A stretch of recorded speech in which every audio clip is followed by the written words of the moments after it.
ukoresheje telefone yawe igendanwa wagira ubumenyi buhagije ku mubiri wawe ndetse no kwirinda indwara.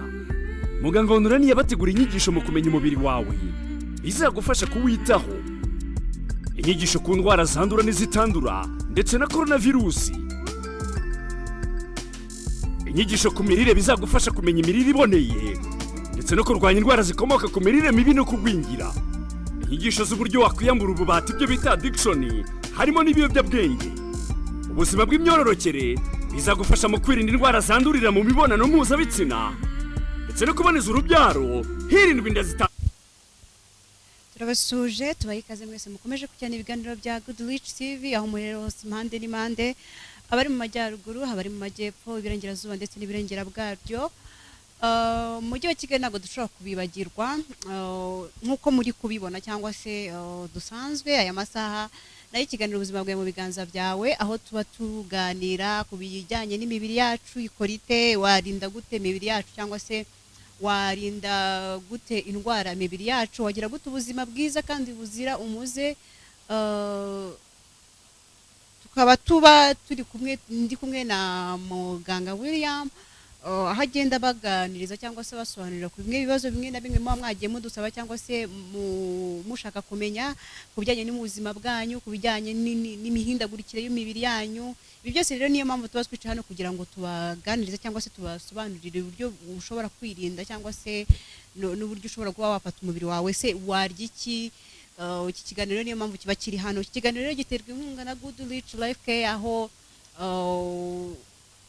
badufasha mu bintu bigiye bitandukanye, aho ushobora kuza kwivuza ku bihumbi 10 byawe byonyine, ukabona na muganga akagusuzuma akamenya uko uhagaze. Ni na byiza burya kugira ngo umenye, ntabwo ari ngombwa kugira ngo ujye kwivuza wamenye ko urwaye indwara. Biba byiza yuko umenya iyo ndwara ko hari igihe ibimenyetso bitinda kuboneka cyangwa se bitinda kugaragara ugasanga uri kwangirika utabizi. Reka ntangiremo ikaze mugenzi wanjye muganga William, inzobere mu by'ubuvuzi cyangwa se mu bijyanye n'indwara, aragenda dusobanurira cyangwa se nawe aragenda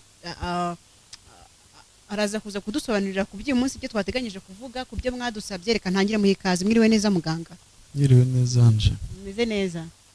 Suza abadukurikiye, dore haciyemo iminsi ya weekend. Yego. Wakoze kuza. Okay, urakoze cyane. Uyu munsi rero nk'uko bisanzwe tugiye kuganira, hari benshi bagiye batwaka n'ubundi niya systeme dukoresha yo kureba abantu benshi cyangwa se abantu icyo badusabye. Iyo tusanze muri benshi tugerageza kureba ababaye benshi tukaba ari cyo bahuriyeho, tukaba ari cyo dufata.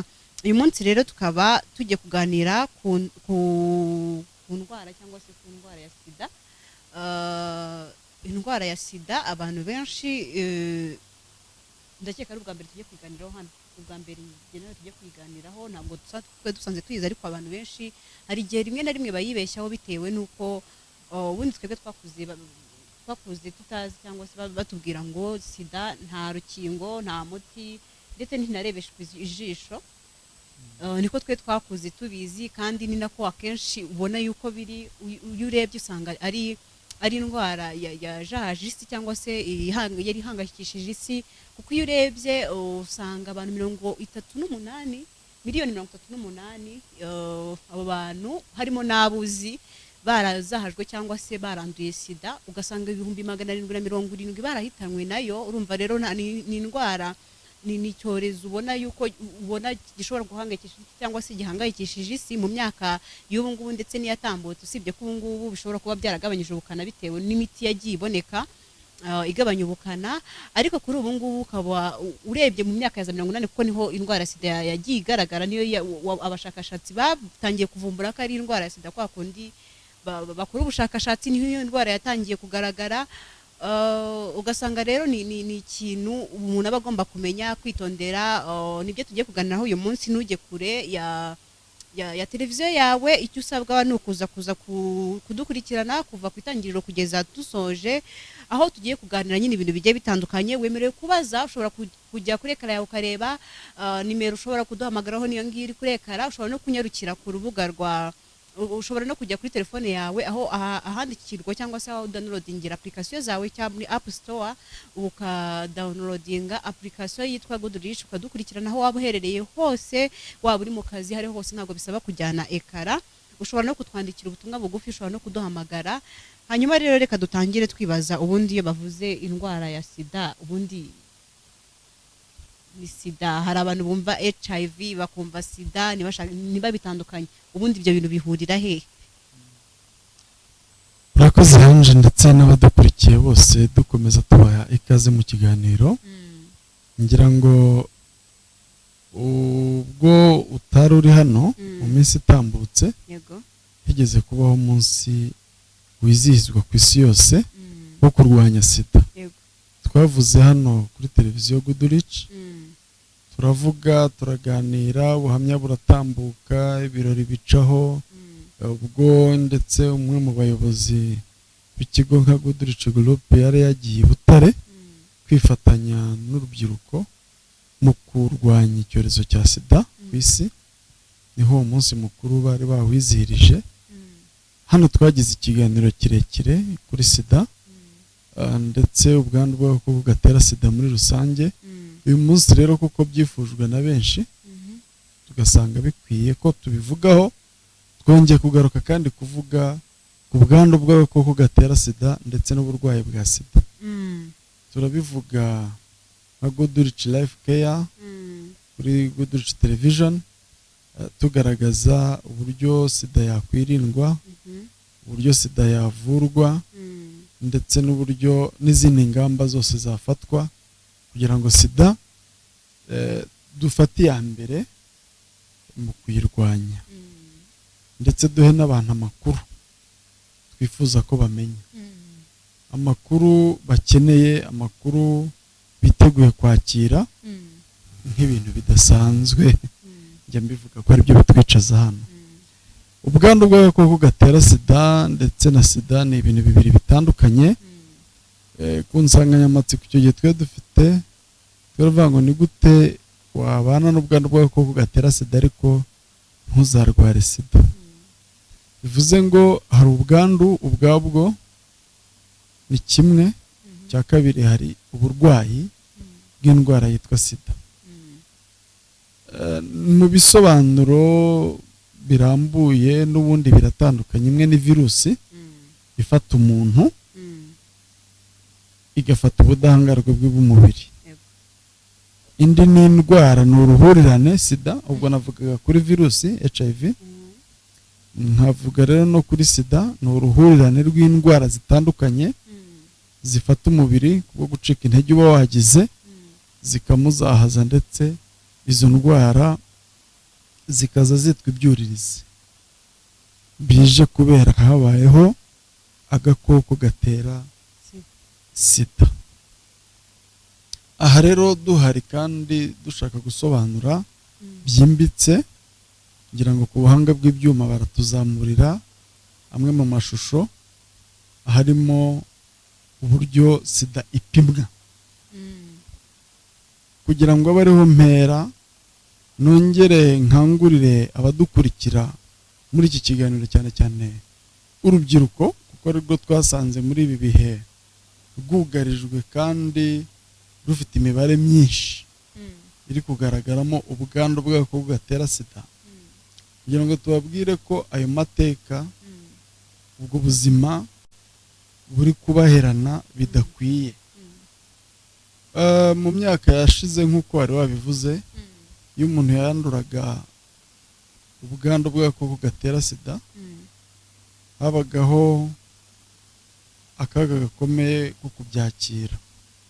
Abantu ntibabyakiraga, ndetse byasabaga imbaraga nyinshi kugira ngo uwo muntu habungwabungwa amagara ye, yere kwiheba no guhangayika. Mu bihe byakurikiye bya vuba, abantu batangiye kubyumva baranabyakira, ndetse bahabwa imiti. Rero ubwo nta miti yabagaho, imiti rero yaje kubaho igabanya ubukana, abantu barayitabira barayinywa, iminsi iricuma.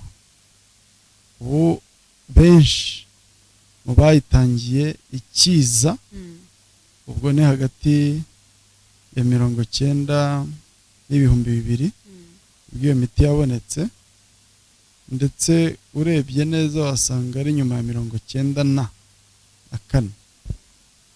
nibwo iyo miti yakwirakwiye ahantu hose mu bihumbi 2000 yari imaze kugera hafi ya hose mu gihugu cyacu cy'u Rwanda ndetse no mu bigo nderabuzima iramanuka ishyirwayo kugira ngo ifashe abaturage bihereye ku nzego z'ibanze hasi ku mudugudu ku kagari ku murenge kuko buri murenge wo mu Rwanda ufite ikigo nderabuzima icyo gihe iyo protokoli ikorwa hari hagamijwe gukumira ubwandu no gufasha abamaze guhura nabwo kutazahazwa n'iyo virusi ako gakoko gatera sida cyangwa se ubwandu bw'agakoko gatera sida kubukumira habamo kwigisha n'intambwe ya mbere hakaza n'intambwe yo kuvura ariyo ntambwe yo kugabanya ubukana buterwa n'ako gakoko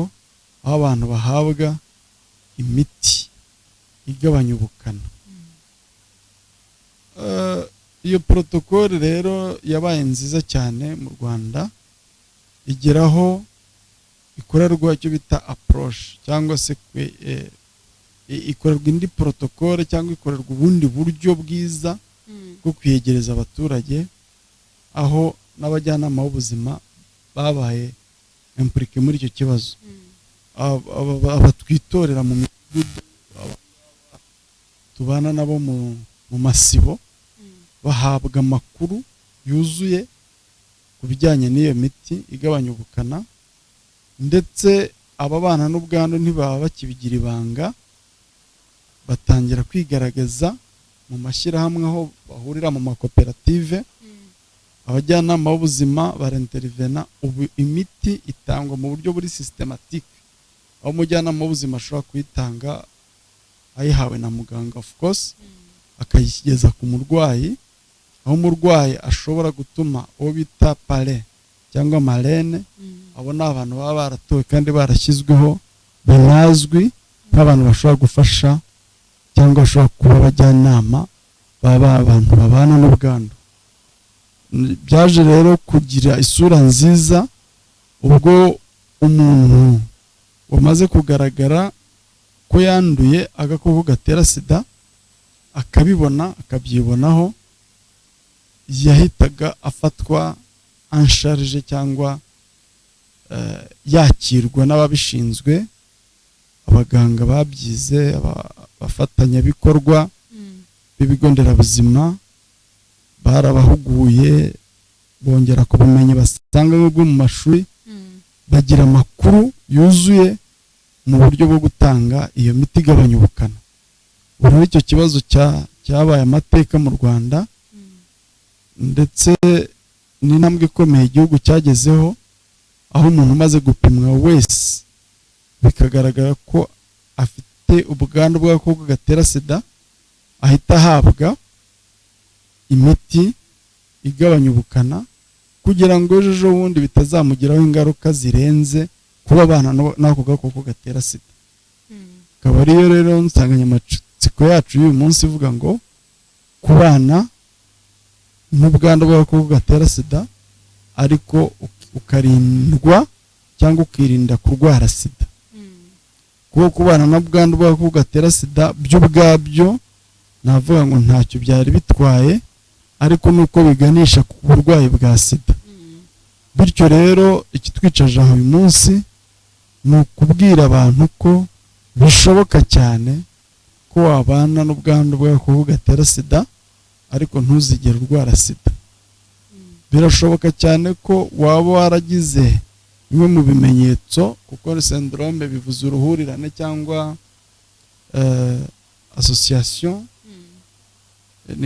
ni ishyirahamwe ry'indwara ziguhuriraho n'uruhurirane nicyo kinyarwanda kivugitse niyo syndrome immunodeficience acquise ni uruhurirane rw'indwara zica umubiri zica intege umubiri w'umuntu bikamuganisha ku ndwara zo kuremba ndetse zishobora kuganisha ku rupfu igihe yaba atavuwe. Uyu muntu rero kumurindura uruhurirane rw'izi ndwara cyangwa se tubyita mu kinyarwanda gitomboye ngo ibyuririzi, nuko ahita ahabwa imiti nyuma yo gupimwa, agakurikiranwa n'ababifite mu nshingano, harimo abaganga, abajyanama b'ubuzima ndetse n'abandi, harimo n'abaja sosiyale. Ubwo iyo mvuze ngo n'abandi ni ababifite mu nshingano nyine kandi babihemberwa nk'akazi bakora kabo ka buri munsi. Aho uzasanga mu kigo nderabuzima hari umuntu urenze umwe ushinzwe iyo serivisi. Hari ushinzwe gupima cyangwa abashinzwe gupima, hari abashinzwe gukurikirana abapimwe, hari n'abashinzwe kubaha imiti, ndetse na za nzego twitorera zikora neza cyane zitwa abajyanama b'ubuzima, nabo bakintervene muri icyo gikorwa. Mu gihe ibyo bitandukanye cyane n'ibyahozeho, aho umuntu kwipimisha byabaga ari ibanga cyangwa ari ubushake bwe, ndetse akanabigira ibanga rikomeye, aho ndetse uwamumeneraga ibanga yakurikiranarwa n'inzego za leta cyangwa zirenganura, zishinzwe kurenganura cyangwa ihohotera. Uyu munsi rero kwipimisha ashobora kuba ubushake cyangwa ntibibe ubushake, urumva byarahindutse. Kwipimisha sida ku bushake niko twavugaga, twabyitaga ngo ni mu magambo ahinnye visit, cyangwa se kwipimisha nyine biri voluntary. Uyu munsi iyo ugeze kwa muganga ntabwo baguteguza ko ugiye kwipimisha sida, ubona mu bisubizo baguhaye nayo irimo, urumva ntabwo bikiri voluntary. Byarahindutse, byahinduye isura. Ubu urajya kwa muganga mu rwego rwo kukurengera, abagukurikirana nk'abaganga, kurengera abo mubana nka sosiyete, bakagupima waba ubishaka waba utabishaka.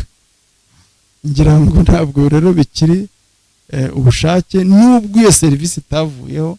Hari ikigo gipima abantu ku bushake, ariko hari n'ikigo gipima, noneho hari n'uburyo bw'ubuvuzi bupima abantu mu buryo buri systematic. Ngira ngo no muri general checking mu bitaro, mu maklinike atandukanye, icyo kizamini kizamo. Twihuse rero hano ndagira ngo dufashe kwereka abantu bimwe mu bintu abantu bibeshyaho, kugira ngo tuze kugaruka dusobanura neza impamvu nyamukuru yatwicaje aha ko ari ugufasha abantu. Witegereje iriya foto hari ikintu ubona ngo VIH positive.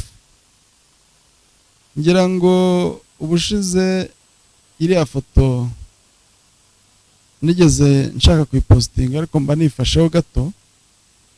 Urabona iriya ni apareye cyangwa ni carte isomerwaho ibisubizo ku muntu ufite VIH. Urabona handitseho VIH1, VIH2. Ni ubwoko bwa mbere n'ubwoko bwa kabiri. Urabona handitseho ngo VIH positive. Kira ntabwo ari ikizamini kimwe gikorwa kigaragaza ubwandu bw'agakoko gatera sida. Niwitegereza urabona ari agakarita ko mu bwoko bwa parasitike. Kariya ni kimwe mu bizamini bikorwa bwa kabiri kije gukonfirima ibyakozwe mbere. Ngira ngo kubera ko ntari kubona ka determine, akitwa determine cyangwa bandelete yabaye positifu, ariko turazifite hariya, turazifite mu ngo iwacu, turazifite mu mafarumasi. Hari izo gushyiraho amaraso, hari izo gucisha mu kanwa, nazo zishobora kugaragaza ibisubizo uko turiya turongo tubiri tumeze tw'umutuku tukazamo. Aka karongo kabanza iburyo hari n'agakurikiye ibumoso. Reka mpere ku kabanza ibumoso. Buriya witegereje iriya karita uyegereye, kabanza ibumoso kegereye hariya hejuru haheruka hitwa VH, yarahanditse VH1 VH2, akabanza akubona kajya gutukura cyane katarimo umukara, kariya kitwa control line.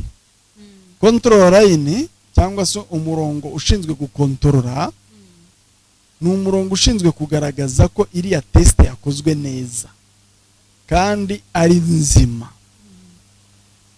Ni umurongo ubanza hejuru hafi ya ziriya nyuguti. Kariya kandi k'umutuku rwose utsitse cyangwa utsize kajya kuba umutuku ndetse uremereye ko hasi, niyo bita testing line. Iriya testing line haba hariho akanyuguti ka T, kuri control line haba hariho akanyuguti ka C kavuze nyine control, ko rwose examine bya controle. Noneho hepfo kuri T hariho T, testing line, hagaragaza ko ikizamini nacyo kibaye positive, gikozwe. Hariya rero barakoze cyane ku buhanga bw'ibyuma kugaragaza iriya shusho.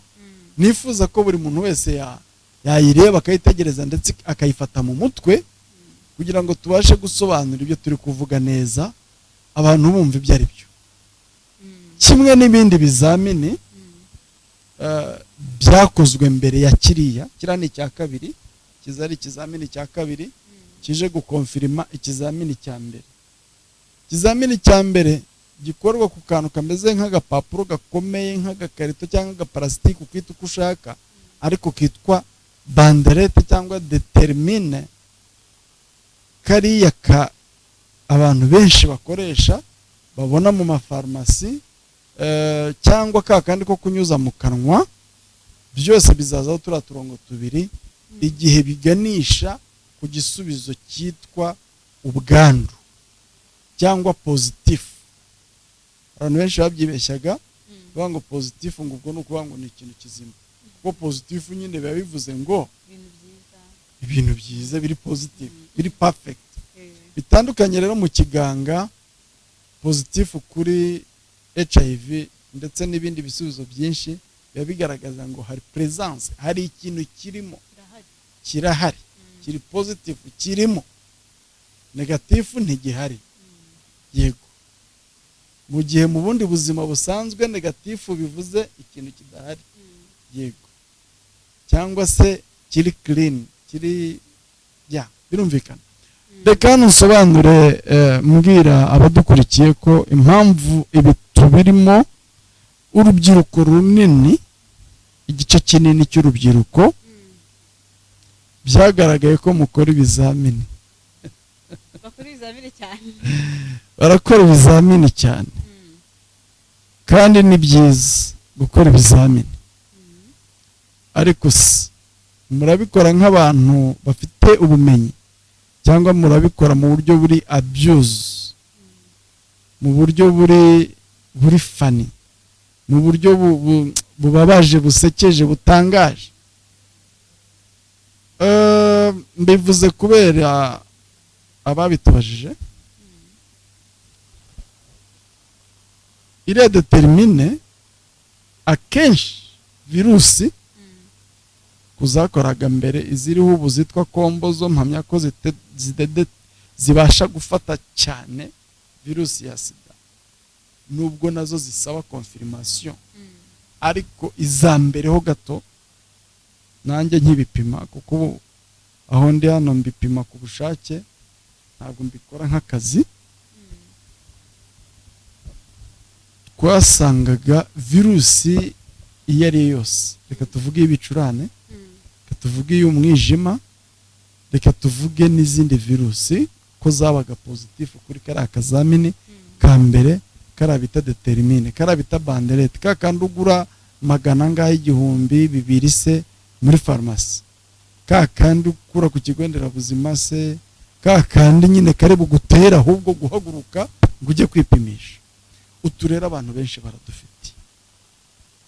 Njye mu bushakashatsi bwanjye ntaragaragaza ngo mbushyire hanze, ndavugaho gato kw'icyo ndi kubona nk'ikibazo kiri mu rubyiruko. Nasanze urubyiruko rwinshi rwandurira muri periode fenetre mu cyo bita window period. Ni cya gihe umuntu yanduye ariko ubwandu bukaba butaragaragara. Icyo gihe gishobora kuba umunsi umwe, gishobora kuba iminsi ibiri, kugeza ubu turi kubara iminsi 15. Uyu muntu arapimwa ntagaragaze ubwandu bwa virusi itera sida, nyamara aranduza cyane kuko afite icyo bita charge virale. Ikintu cyanduza ni virusi nyinshi ziri mu mubiri, ni virusi nyinshi ziri mu maraso, nizo zanduza. Nicyo nise charge virale. Urugero rwa virusi nirwo rutuma umuntu yandura. Niyo mpamvu uriya muntu ubana n'ubwandu bw'agakoko gatera sida agafata imiti igabanya ubukana, imiti igabanya amavirusi, imiti yitwa antiretroviro ARV. Iriya miti ituma virusi mu mubiri zishira, ku buryo umuntu ubana n'ubwandu bw'agakoko gatera sida ashobora kubaho atanduza sida, atanduza ku gakoko. Kubera iki? Nta virusi afite nyine zijya kwanduza, zarashize. Yewe ashatse yavuga ngo yakize sida, kuko aramutse akomeje ubwo buzima, iyo lifestyle, ntabwo yazigera arwara sida. Ngicyo cyo twashaka kuvuga. Ntabwo ari gishya mu matwi ya bamwe, ariko igishya mu matwi y'abajeni.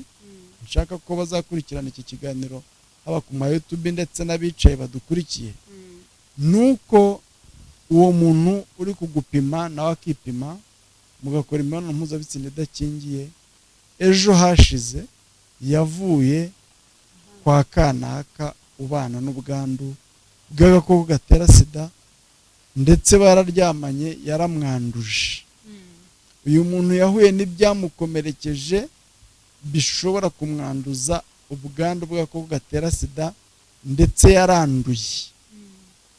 Wowe rero uri kumupima mu minsi 3 ishize, ndetse uri kumupima mu minsi 6 ishize, ntibiri bumubuze ko agiye kukwanduza, kuko aho hantu yarahavuye. Kenshi na kenshi anje abantu bakora ibi uzasanga n'ubundi aribwo buzima babamo. Aha ndashaka kubwira urubyiruko, kuko uyu mukobwa uri gupima umusore we ukamubwira ko uri muzima, kandi ejo hari n'undi waje ukamupima, uramuhemukiye, kuko wa wundi yayigusigiye ugiye kwanduza uyu mwana w'umukobwa.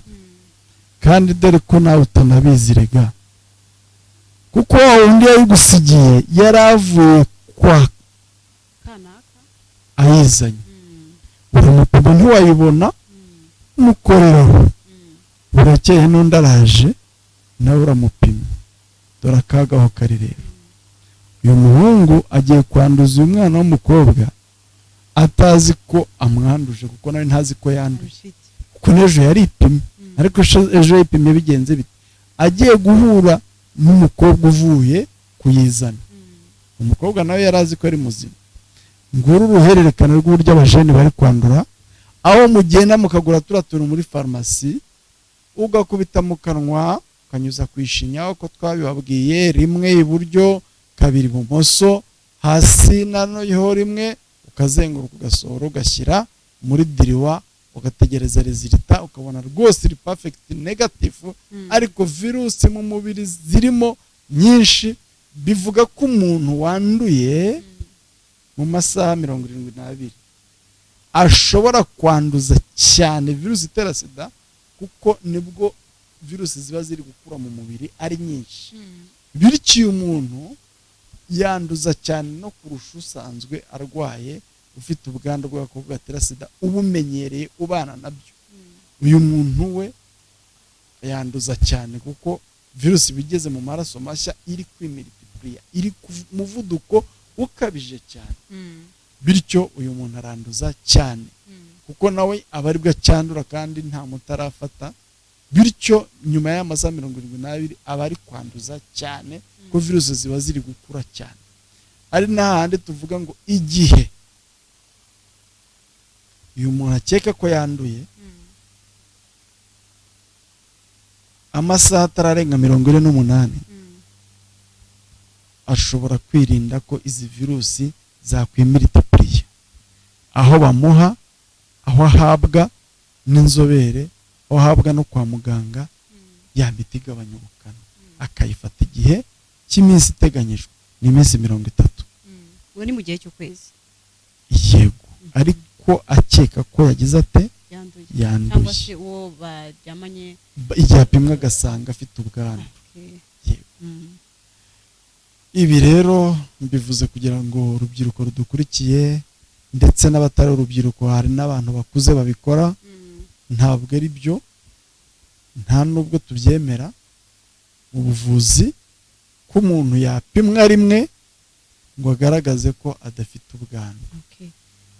Niyo mpamvu no kwa muganga iyo bagupimye baguha randevu, mbere batangaga y'amezi 3 ugasubirayo, uyu munsi batanga y'iminsi 15 ugasubirayo bagakonfirima ko ibyo bapimye koko ari byo, kandi muri iyo minsi 15 nayo ugasabwa ko utongera guhura n'ibyakwanduza. Harimo imibonano mpuzabitsina, harimo na contact y'amaraso n'ibikoresho byakoreshejwe n'umuntu ubana n'ubwandu. Mbega icyakwanduza cyose aho cyava kukirinda. Bityo rero turagira inama abantu ko bakwiye kuba maso, turagira inama abantu ko bakwiye kujijuka, bakaguka, bagasobanukirwa n'ibi turi kuvuga, kuko ubuzima bwawe mu biganza byawe bikubiyemo ibintu byinshi. Iki kiganiro twagishyizeho dutangira twigisha indwara zitandura hanje, kuko nizo tuvura muri Goodrich Life Care. Ariko ibi ngibi biza kubera iki? Ni umusanzu abantu bose badukurikira bakeneye. Ibi tubivuga kubera iki? Nuko uyu muntu ubana n'ubwandu bw'agakoko gatera sida akeneye Goodrich Life Care kugira ngo imurinde kuzahura n'ibyuririzi by'agakoko gatera sida, kugira ngo irinde ubudahangarwa bw'umubiri we bwe guhungabana, kugira ngo ya miti za antiretroviro akoresha Goodrich Life Care ikora iki? Imufasha ko zitamugiraho ingaruka, kuko ziriya product afata, iriya miti drugs arazifata n'ibyo koko zirazamura ubudahangarwa, ziramurinda ko yagira ibibazo, ariko ntibitangaje ko ejo yagira ibindi bibazo zikamugiraho ingaruka. Hari abo zinanira bakabahindura molecule bakashyira ku yindi, hari abo zitera ama effet secondaire ku mwijima cyangwa ku mpyiko. Ibyo birazwi, niyo ugiye kwa muganga barabiguteguza, bakanagusaba kujya ujya kwipimisha kenshi kugira ngo bazaguhe molecule ihwanye n'umubiri wawe, kuko hari izirenze imwe. Aha rero muri Goodrich Life Care twe icyo dukora ni iki? Ni ukurinda wa mwijima na za mpyiko kugira ngo bitazagira ibibazo, ni ukurinda wa mubiri kugira ngo uyu muntu ubana n'ubwandu ufata imiti buri munsi bitazamugiraho ingaruka, ntiyicwe na bya byuririzi bya sida twavuze, ntiyicwe ndetse n'iyo virusi, ahubwo akazicwa n'umwijima, akazicwa n'impyiko, akazicwa n'ibibazo yagize byo mu gifu, mu mara n'ahandi. Aba bantu turababungabunga ku rwego rushimishije, kuko tubaha antioxidant, imiti igabanya uburozi mu mubiri. Uburozi ni ubuhe? Ni product tubaha, ni food supplement, ni inyunganiramirire tubaha, zinetraliza, zikuraho bwa burozi bwa ya miti bafata, ndetse no kubazamura ubudahangarwa. Imiti bakayifata ntibagireho ingaruka, kuko bari protege, bararinzwe, barinzwe na House of Vitamins iri muri Goodrich Life Care. Nicyo dufasha abantu nyamukuru, ndetse tukaba twabaha n'ubuvuzi ku zindi ndwara baba bafite zirimo kubazamura ubudahangarwa bw'umubiri, dukoresha bwa buryo bwacu bw'iyakuramyakura, tukabasorera za poison uburozi mu mubiri, dukoresha za detoxification hydrotherapy, ndetse n'izindi mashini zibasha gukangura ibice bisinziriye by'umubiri bityo umuntu ntazagire ibibazo byo guhura na ziriya ndwara ziri komplike zirimo za diabete, hypertension, indwara za stroke n'ibindi, kuko abantu tubitaho by'umwihariko kuko tuba tuzi ikibazo bafite nk'imbaraga nke z'umubiri, bafite hano dukurikirana umunsi ku wundi kandi bagenda barushaho kugira ubuzima bwiza. Yego ubwo urubyiruko nibabaze bahamagare bohereze message kuri ya nomero, noneho bitume twumva niba ibyo aho turi gukanda bari kuhumva, kuko iki kintu kiraharawe mu Rwanda, muri Kigali cyane cyane niho tubaye kurusha ahandi, ngo ndavuga mu mijyi kuko abanyakigali sibo basirimutse gusa, n'abanyagatare barasirimutse, n'abi Butare ndetse Rusizi, Byumba n'ahandi. Abo bajeni badukurikiye, urwo rubyiruko ruri kwishora mu mibonano mpuzabitsina idakingiye bitwaje ko bakoze test za HIV, nababwira ngo no, ntabwo ari uko bimeze. Igihe cyose udafite ziriya test zombi ngo ubuzibitseho kandi uba ufite ubumenyi mu kuzikoresha, uribeshya cyane, uzandura ubwandu bw'agakoko gatera sida. Kandi iki kizamini wagikoze, kuko birasaba ziriya test ebyiri, bikanasaba cya gihe cya controle kugira ngo wizere umuparteneri wawe. Biba byiza rero kubikorera kwa muganga kurusha ahandi, kandi bikaba byiza guhabwa ibisubizo n'abaganga namwe ubwanyu mubihamanya. Niyo mpamvu ikigero cya hepatite kiri hejuru, iyo ntabwo ari kuri abayipima, kandi noneho yo ni direct. So rero twagiriye abantu inama kuri hepatite ubushizeho kwikingiza, ariko virusi ya sida kuko nta rukingo, nubwo umuti wabonetse, yenda turatekereza n'urukingo ruzaza, ariko umuti wo warabonetse gusa urahenze. Shize bari kugaragaza ibihumbi $300 by'idolari.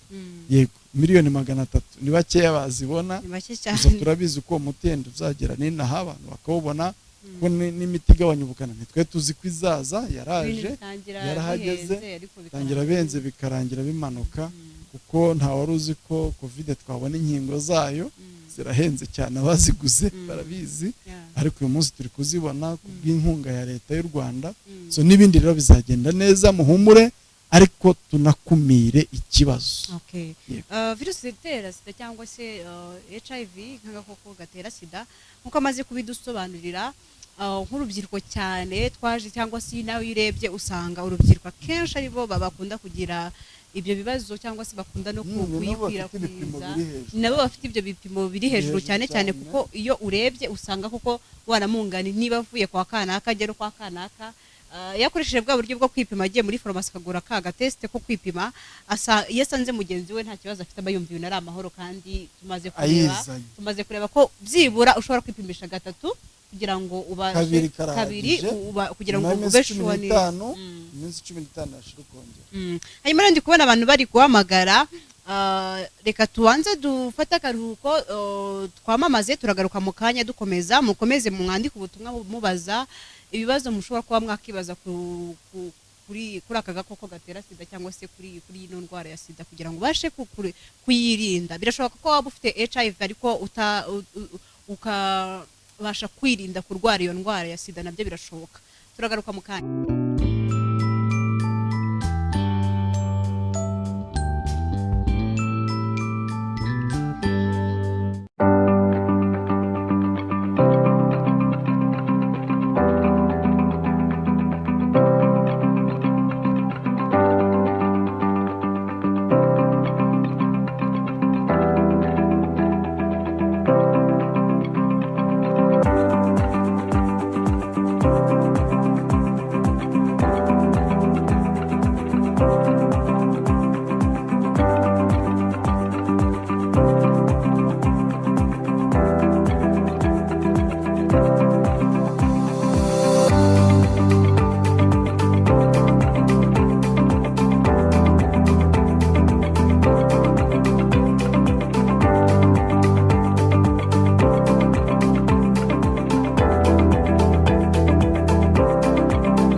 ubuzima bufite agaciro karuta ka zahabu. Ikaze muri Goodrich Life Care tubafite serivisi z'ubuzima zitandukanye. Turasuzuma physical assessment, tukavura kandi tukarinda indwara, treatment and prevention. Dusohora imyanda mu mubiri dukoresheje imashini zabugenewe nka hydrotherapy, tugira ubugororangingo, physiotherapy na massage therapy. Dutanga inama ku mirire, nutritional treatment.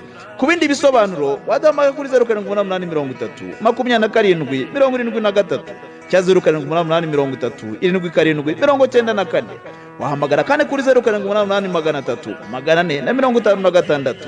Turi mu mujyi rwagati mu nyubako ya Mateus House etage ya 3 inyuma yo kwa Makuza. Abakeneye gucumbikirwa twabazaniye amacumbi VIP muri Goodrich Life Care. Ubuzima bwawe mu biganza byawe. Iyo hahereye uwawe ukunda agafata inzira y'abakurambere maze akagera.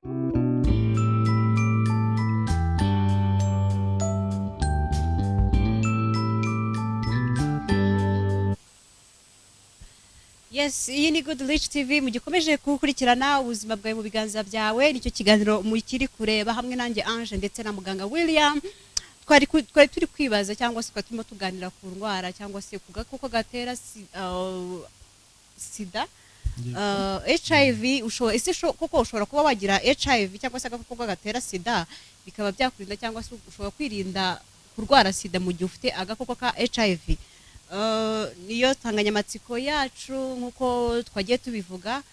Uko iminsi igenda cyangwa se ikanataha niko ikibazo cyangwa se agakoko ka sida, agakoko gatera sida cyangwa se n'ikibazo cy'indwara ya sida ariko bigenda bigabanya ubukana ugereranyije n'imyaka ishize cyangwa se yatambutse, kubera yuko nkuko muganga yagiye abivuga, yajya avuga uburyo hari gahunda yo gukwirakwiza imiti mu baturage ku buntu. Iyo ni gahunda ya leta.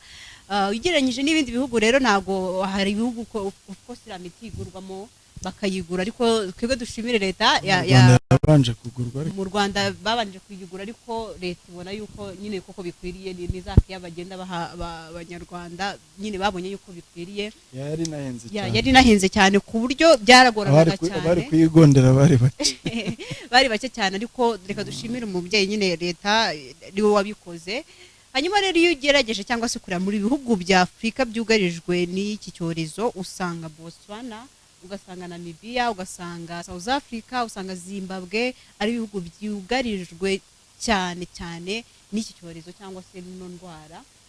Hanyuma mu Rwanda ugasanga 3% konyine, ugasanga ntabwo navuga ko ari konyine ngo ushobora kuvuga ngo ni konyine ukumva ni gakeya, ariko ugereranyije n'ibindi bihugu usanga 3% mu Rwanda ariko abantu banduye ariko bafite ugasanga no muri abo bantu igitsina gabo aribo bandura cyane. Ese no kubera iki igitsina gabo aricyo cyandura cyane hano mu Rwanda? Ntabwo ndi bwinjire mu bushakashatsi bwakozwe n'abandi, ariko turavuga ibifatika. Yego. Utanze imibare za Botswana na za Namibia n'ahandi, tuzi ko ari ibihugu bikiri mu nzira y'amajyambere, ntabwo babigereranya n'u Rwanda. U Rwanda ruratambutse, rufite aho rugeze, runasirimutse cyane. Ikindi ni ibihugu binini bifite population nini, kandi ku buvuzi rwose hari umuntu twavuganaga uri Zambia w'umuyobozi mukuru ndetse mu buvuzi, ambwira ko bagiteka inshinge. Ibintu guteka inshinge ndaho ntabwo uri bwumve ibyo ari byo, ariko ubwo mbivuze abantu bakuru bumva ibyo ari byo n'abaganga. Kera twatekaga inshinge ukongera ukaruteza kandi waruteye. Yarashatse kumbwira ati baracyari kure mu buvuzi ndetse iterambere mu buzima riracyari hasi. Ntabwo rero turi bujye kwigiranya n'ibyo bihugu, ahubwo turareba iwacu hano imibare y'abagabo kukiri hejuru, y'igitsina gore kabiri hasi. Buriya abagabo bakora imibonano mpuzabitsina ari benshi, ariko bakayikorana n'abagore bake. Njye nicyo nahita mvuga ku giti cyanjye, nkurikije ko umukobwa umwe wiyemeje kwishora mu mibonano mpuzabitsina ashobora kuryamana n'abagabo barenze 10. Tudafashe imibare y'ikigeranyo giteye ubwoba, twafata imibare y'ikigeranyo cy'aba bicuruza tubona, hari abagiye bakora amashyirahamwe, hari abo muri karitsiye iwacu bita ngo indatwa, hari bande bose bariya umugabo umwe aramurekura undi akamufata, undi akamurekura undi akamufata, ku buryo ijoro rimwe agubuhamya ati nshobora kwakira abagabo 5. uwo ni umubare rwose uri simple umuntu avuga ukumva ntiwikanze, kuko bo ubwabo barabyivugira ko nta wakwakira abagabo bari munsi ya 5. bivuze ngo abagabo bakoze imibonano mpuzabitsina ari benshi kandi bayikoranye n'igitsina gore bakeya. Ikindi abagore bo mu Rwanda, bashiki bacu, abagore bacu ba mama, turabakunda, muri nyangamugayo, muri abantu beza cyane, ntabwo mwiyandarika cyane nk'abagabo. Twigeze rimwe tuvuga ka blague kabaye k'umuntu, k'ubushakashatsi bwakozwe mu bihugu bitari u Rwanda, aho umudamu yafashe urugendo ajya mu kigo cy'amashuri kinini cyane nk'uko bavuga campus, n'umugabo barajyana, umugabo mwiza ukeye ufite isura ikiri nto, ufite n'amafaranga, mu bigaragara uri smart, n'umugore nawe umeze uko. Umugabo akajya asuhuza abakobwa, umwemereye ko basuhuzanya akamusaba ko bakorana imibonano mpuzabitsina. Byarangiye abakobwa 99.9% bose bagurutse birutse banamututse. Umusazi wowe unsaba gukora imibonano mpuzabitsina nawe urinde toka. Abandi bakikanga, abandi bakiruka, abandi bakamuhunga. Mu gihe umudamu aho yarari abasore yabashije gusuhuza hafi ya bose bemeye ko bakorana imibonano mpuzabitsina. Urumva icyo kintu? Hari ukuba ariko umuntu ateye, abagabo babiteguye gukora imibonano mpuzabitsina aho bari hose igihe cyose. Wabihakana wabyemera, nuko bimeze, nuko abagabo baremye. Igihe cyose bashobora gukoreshwa imibonano mpuzabitsina n'abagore, baba babishaka baba batabishaka, kuko iri sufi yo kubimupropoza gusa. Guhakana ni gake cyane, biri kure. Mu gihe abagore babihakana atari uko batayishaka, ahubwo bagira impamvu nyinshi. Iya mbere muri ubwo bushakashatsi bwakorwaga, gutinya inda.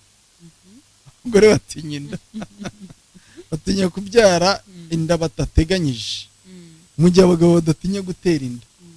Urumva? Hakaza n'utundi duparametere, harimo n'ibyo byo kwirinda indwara, hakazamo n'umuco. Ntabwo yari ari mu Rwanda ngo tumenye ngo ni umuhe muco, ubushakashatsi si wo bwakorewe, ariko mu Rwanda icyaza mbere kurusha ibindi ni umuco. Kuko abakobwa b'Abanyarwanda ni ugutereta, ni uguhendahenda, ni uguca hirya no hino kugira ngo uzagere kuri iyo gahunda yijyanye n'imibonano mpuzabitsina.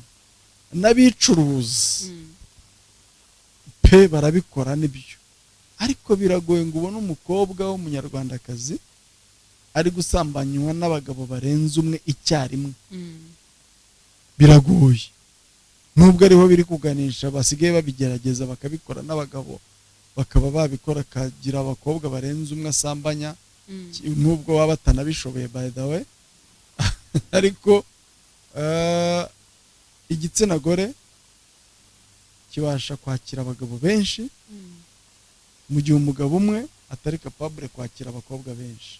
Iyo ni imwe mu mpamvu ishobora gutuma subiza cya kibazo kivuga ngo abagabo mu Rwanda bafite ikigereranyo kiri hejuru, mu gihe abagore kiri hasi. Bo barandura cyane, kuko uwabanduje ashobora no kuba ari umwe, akanduza abagabo 5 mu ijoro rimwe cyangwa 6, akanduza abagabo 10, akanduza abagabo 100 mu cyumweru, kuko bose baje baza kumushaka.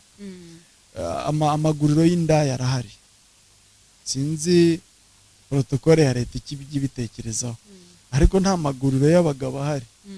Amaguriro y'indatwa, mumbabarire abivuze nabi, amaguriro y'abicuruza indatwa, abagore, igitsina gore cy'icuruza araharazwi, aho ushobora kuvuga uti ndakatariye rwose mbone uko byamera rwose ndahabasanga, baba bari kwisha polisi baba batayisha. Hari amakuru numvise, niba ariyo simbizi, kuri televiziyo cyangwa mu bunyamakuru mujya mugira paparazi, ngo hari aho bari ngo ejo bundi ngo polisi ngo ikanabarinda ngo hatagira ubahohotera ku Gisimenti. Yaranditse urumva ngo n'abatishyuwe neza bakajya kuyiregera natekereje ko ari joke ari ibiganiro kuko mu Rwanda nzi ko batemera abantu bigurisha bicuruza ariko ikiriho nanone ntibanabarwanya icyo cyo nanjye nagihamya ko ntawe barwanya nubwo batabemera ariko ntibanabarwanya so rero bituma ubwandu bukwirakwira mu bagabo benshi kurusha mu bagore kuko abagore benshi baricuruza abagabo bicuruza ushobora kubashaka ntubabone bicuruza kandi ku bagore keretse abariya babage bakora imibonano mpuzabitsina itemewe ariko nabo ngo bariyemeye babishyira public ariko mu by'ukuri abagabo kugira uvuga ngo ndashaka umugabo uri umugore umenya aho uri bumukure nuko abagabo nyine bafite ya faiblesse navuze ariko ngira ngo ugiye mu maguriro sinzi ko wabona umugabo wo kureshya ngo umugure umukoreshe mukorane imibonano mpuzabitsina ariko abagore birashoboka kubabona so iyo mpamvu rero ndumva isobanutse cyane kuba igipimo kiri hejuru icya kabiri kijyanye n'ubuzima nuko abagabo benshi mu gukora imibonano mpuzabitsina kwandura kwabo bishobora kuborohera kuko gukomereka kwabo biroroshye cyane cyane abagabo badasiramuye abagabo batari silikonsuze abagabo badakebye mu rurimi rwiza rwacu naho iyo tuvuze gusiramura hazamo ibindi yego ariko abagabo badakebye bashobora gukomereka cyane mu gihe cy'imibonano mpuzabitsina atari ugukomereka ko kubona amaraso ahubwo kubona icyo bita porte d'entrée aho virusi iri buce ishobora gucerera ahantu hato cyane h'umubiri wakubanyeho n'undi mu gihe igitsina gore iyo biteguye gukora imibonano mpuzabitsina cyane cyane nk'abo bigurisha baba bafite uburyo bwinshi batari bukubane n'abo bakorana imibonano mpuzabitsina kandi nk'uko bizwi ku bagore nabo porte d'entrée yaboneka uburyo bwo kwandura bwaboneka nibyo nk'uko n'abagabo bwabonetse ku bagabo rero badasiramuyeho bikazamuka cyane kandi abagabo bakuze mu Rwanda ntabwo bisiramuje keretse bake babimenye hakiri kare bakabikora ndavuga bakuze gukura ubwo mvuga ujye uhita urenga kuba urubyiruko ugere ku myaka tuvuga 40 uzamura abo bantu baba baharaye imibonano mpuzabitsina nk'abajene bato baba babishaka cyane baba bashaka kubikora kuko baba bafite n'igihe cyo kubikora baba bafite n'ubushobozi bw'indaya zirahongwa nta mujene ubona amafaranga yo guhonga indaya abajene bakorana imibonano mpuzabitsina hagati yabo reka twumve umugenzi wacu twumve icyo atubwira Kudurici TV alo ndabona isa agenda ariko wagerageje kudusobanurira impamvu igitsina gabo cyangwa se abagabo muri rusange aribo bakunda kwandura cyane hano iwacu dutangira hari statement natangije cyangwa se navuze ngo kera tukiri batoya twe twakuze twumva batubwira nta rukingo nta muti usibye ko ngo intanubwe narebeshwe ijisho tutagendeye kuri ibyo se koko nibyo ubundi sida cyangwa se yo ako gakoko ka HIV koko nikarebesha ijisho ese umuntu ufite ubwo bwandu ufite ako gakoko ufite iyo ndwara ya sida ushobora kumureba ukamubona cyangwa koko n'ubundi nta gipimishwa ijisho nk'uko twakuze tubyumva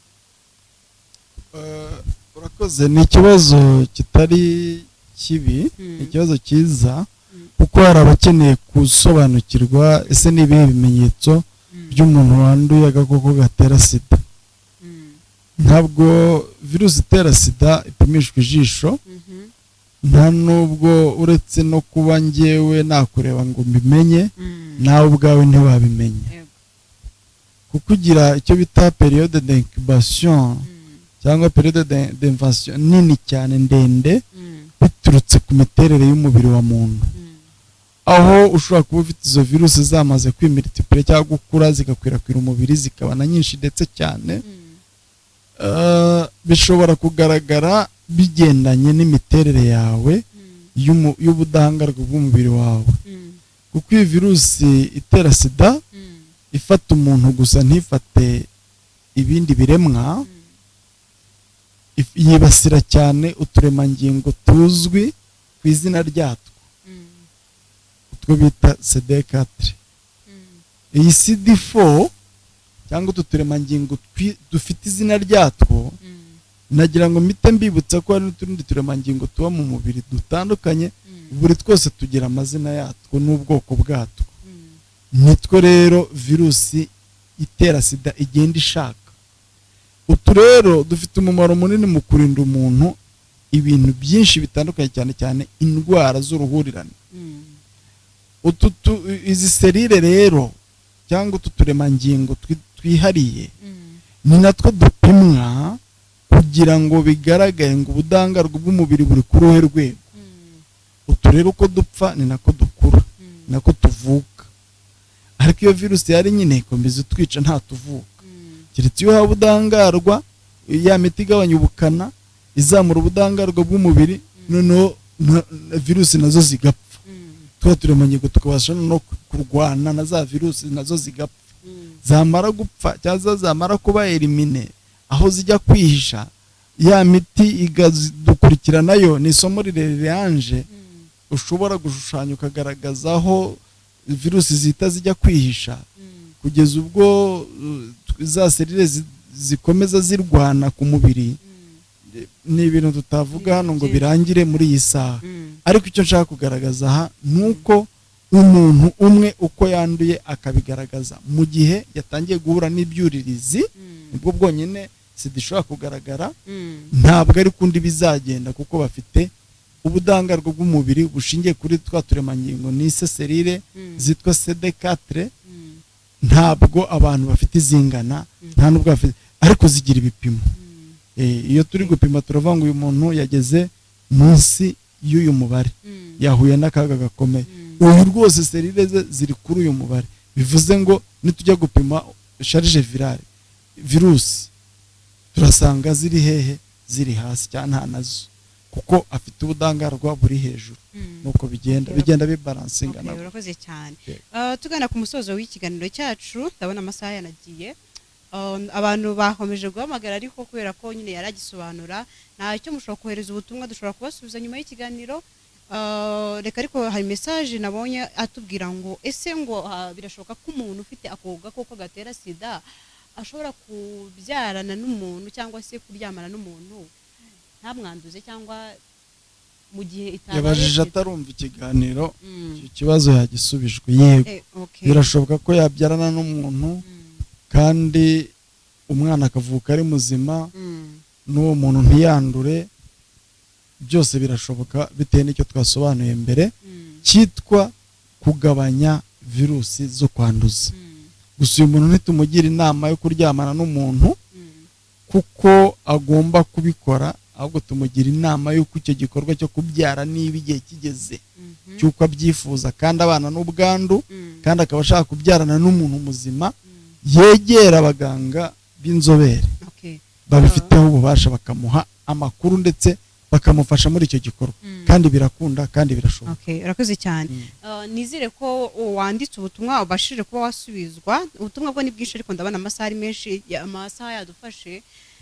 Ndagusaba ko ubwo butumwa busoma, kuko ikitwicaje hano ni abadukurikiye. Gerageza usomemo buke.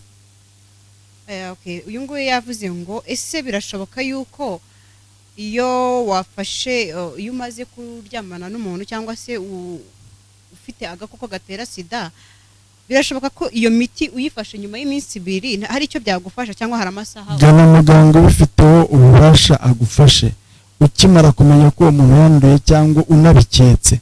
Wihutira wowe nawe kujya kwa muganga mugasobanura. Nawe yaba atabizi akeka ko naho hari ahandi yanduriye, biremeye muganga agushyira ku miti mbere y'amasaha 48 ntiwandure agakoko gatera sida. Urakoze cyane. Uyu nguyu yavuze ati se ko hari igihe njyewe nigeze kujya kwipimisha ahantu hamwe bansangamo iyi ndwara, nyuma y'igihe gito y'amezi 2 nsubiyeyo nsanga ntayo mfite. ngo ubwo biba byagenze gute? Ni ibipimo biba byakozwe nabi, habayeho kwibeshya cyangwa habayeho kubipima nabi. Nyine hari abantu bipimisha ahantu hadasobanutse, hari abantu bapimwa bagakoresha za test zaba expired, cyangwa bafite izindi virusi ntibagire na buriya buryo nagaragaje bw'ibizamini birenze kimwe. Niyo mpamvu twicara kugira tubasobanurira ko determine ikizamini kimwe kigaragaje pozitifu kidasobanuye ko ufite ubwandu bw'agakoko gatera sida. Ahangaha tutarasoza hanje nyemerere mvuge ku byuririzi, ushobora kumenya ko umuntu afite sida cyangwa agakeka ko afite sida ko yabonye ibyuririzi. Ibyuririzi ni ibihe turabivugaho. Turangiza message. Okay. Uyu nguyu yavuze ngo mwiriwe neza, ariko se ubwo bundi message itari kugaragara neza, reka ntacyo ngiye ndaza kuza kwisoma. Yatubwiye ariko niba muri no kutubivuga muri kutubwira ibijyanye na sida, munatubwira ukuntu yakirindwa. Nuko nguko no kwirinda gukora imibonano mpuzabitsina idakingiye, no kwirinda gukoresha ibikoresho bibonetse byose bikomeretsa abantu ngo basangire ibikoresho, harimo inshinge, inzembe, ibikwasi niba bigikoreshwa simbizi, kugeza aho abantu bashobora gufasha abandi bakabakorera za tatu. Ibikoresho yakoresheje nawe ukabikoresha. Hari abatobora amatwi, hari umuntu tuzi wigeze kwandura kera hashize igihe muri 1998, ubwo bushakashatsi nibwo bwagaragaye hano hafi iruhande rwacu Nyamirambo. Umuntu ati ngewe ndi isugi sinigeze nkora imibonano mpuzabitsina, mumbwira gute ko mfite sida? Sinigeze njya kwa magendu gute? Barakurikirana baza gusanga umukecuru wabatoboraga ha mu biryogo yatoboraga umwe undi yicaye akamara kumutobora tobora. Yarabanduje uretse na sida na za hepatite abantu barazihanduriye icyo gihe. So rero yego Goodrich TV. Allo ninde tuvugana, uherereye hehe? Ahise agenda uyu nguyu. Yes, uwo mukobwa ntabwo yari yaravukanye, barimo nayivukana bagakura bakagira imyaka. Wa mwana w'umukobwa yatangaga ubuhamya ubushize afite imyaka 20 na kandi abana n'ubwandu bw'agakoko gatera sida yarayivukanye. Uwo ntiyari yarayivukanye. Yipimishije asanga ararwaye, yari afite ubukwe. Ubushakashatsi bwakozwe bwagaragaje ko yanduriye aho yatoborewa amatwi. Ibaze kwandura mu gutobora amatwi. So ubwo n'uburyo bumwe bwo kwirinda. N'ubundi sida yandurira mu maraso no mu mibonano mpuzabitsina gusa. Ibindi byose watekereza bya bindi twarebye kuri hepatite byo ntabwo byanduza ubwandu bw'agakoko gatera sida. Ibyuririzi harimo gucika intege k'umubiri, indwara z'uruhurirane zimwe twavuze zikakota, harimo kurwara za zona, kurwara umutwe udakira, gucika intege ku bwonko ndetse n'ubudahangarwa bwabwo, aribwo turemangingo tw'ubwonko gatangira kugera izo indwara zifata imyakura n'ibindi. Reka twitabe n'uyu nguyu twumve. Allo Goodrich TV. Allo nde tuvugana, uherereye hehe? Allo njya kure ya televiziyo yawe tubaje kumvikana. Ninde uherereye hehe? Ndabona yagiye. Allo abantu bashaka kwiyumva kuri televiziyo. Nde tuvugana, uherereye hehe? Yego Mutoni.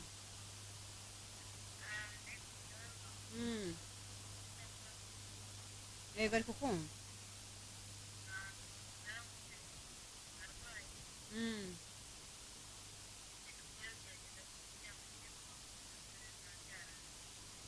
Arwaye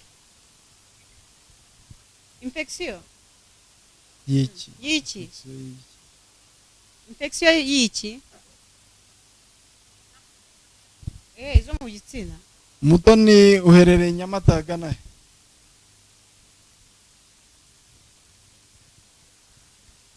Infection zisanzwe uherereye Nyamata agana he? Uzaze hano mu mujyi wa Kigali kwa Makuza tuzagufasha. Iruhande rwo kwa Makuza aho dukorera. Ukomeze ukurikirane televiziyo yacu urahumva aho dukorera. Niyanjye uzaza izakuyobora. Iyo ntayitabye yitabwa n'uwo turi gukorana. Yego urakoze. Mutoni azaze tumufashe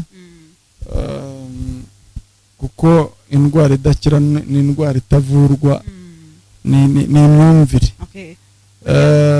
nyemerera dusoze. Twabwira abantu rero bari badukurikiye ko iki kiganiro bashobora kujya bakomeza babikurikirana ku YouTube, dusaba ku buhanga bw'ibyuma nyine kubikodinga bakabishyiraho, twongera kandi tubwira abantu ko ikiganiro kiba buri munsi kugira ngo bacikanwe ejo bazakurikirane ejo bundi.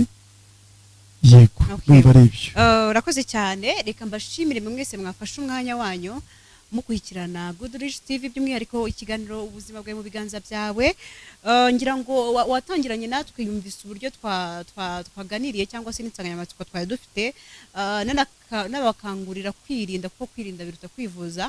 Burya kwirinda kwa mbere ni ukwifata, mujye mwifata cyane, kuko murabona yuko nubwo umuti wabonetse ariko nta rukingo, kandi nubwo wabonetse urahenze.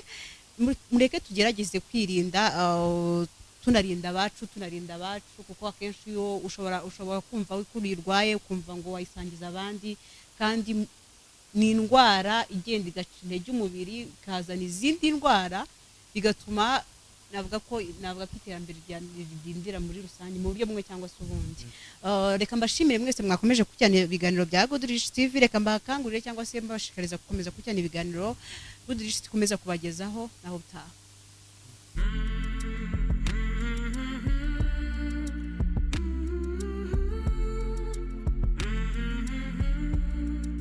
Ukoresheje telefone yawe igendanwa wagira ubumenyi buhagije ku mubiri wawe ndetse no kwirinda indwara. Muganga Honorani yabategura inyigisho mu kumenya umubiri wawe bizagufasha kuwitaho. Inyigisho ku ndwara zandura n'izitandura ndetse na coronavirusi. Inyigisho ku mirire bizagufasha kumenya imirire iboneye ndetse no kurwanya indwara zikomoka ku mirire mibi no kugwingira. Inyigisho z'uburyo wakwiyambura ububata, ibyo bita addiction, harimo n'ibiyobyabwenge. Ubuzima bw'imyororokere bizagufasha mu kwirinda indwara zandurira mu mibonano mpuzabitsina ndetse no kuboneza urubyaro hirindwa inda zitateganyijwe. Inyigisho ku buzima bwo mu mutwe, inyigisho kuri siporo n'umubyibuho hirindwa indwara n'umubyibuho ukabije. Kanda akanyenyeri 141 urwego, ubundi uhitamo uburyo wifuza kwiga kandi buri munsi. Ku bindi